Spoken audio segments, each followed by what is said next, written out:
বিসমিল্লাহির রহমানির রহিম। আজকে আমাদের এই বাংলাদেশ সরকার বর্তমান যে পরিস্থিতি, সব সরকারি আইন প্রশাসন জানে, সব ছাত্ররা জানে, সব কর্মকর্তারাই জানে।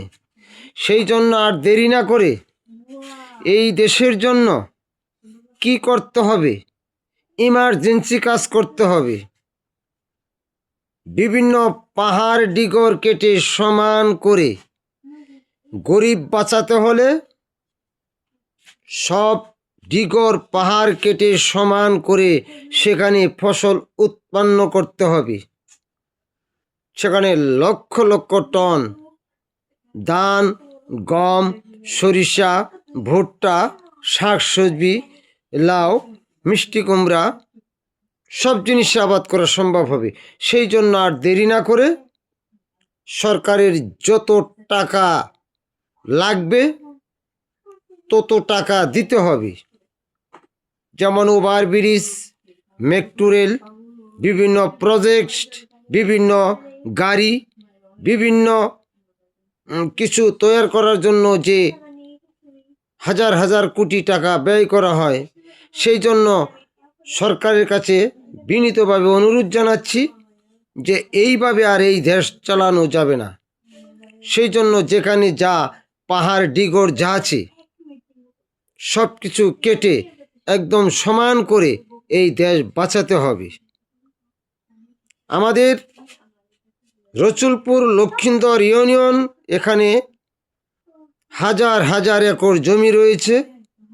কিছু কিছু কৃষক আছে যারা ওই সার বিচুন লাগবে বলে তারা অনেকেই জমি আবাদ করে না, লিখছে দিয়ে থয়, তারা যা খুশি তাই আবাদ করে নেয়।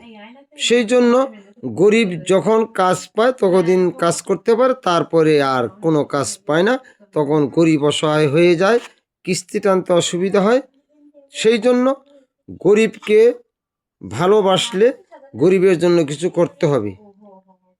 সেই জন্য যদি আপনাদের মেট্রো রেল, ওভারব্রিজ করতে যদি লক্ষ লক্ষ কোটি টাকা ব্যয় হয়ে থাকে, তাহলে গরিব যদি খেতে পারে, খালি গরিব বললেও হবে না, যত বড় লোকই থাক, চাল বোরকায় দিলে সে ভাত ফুটে বেরিয়ে আসে।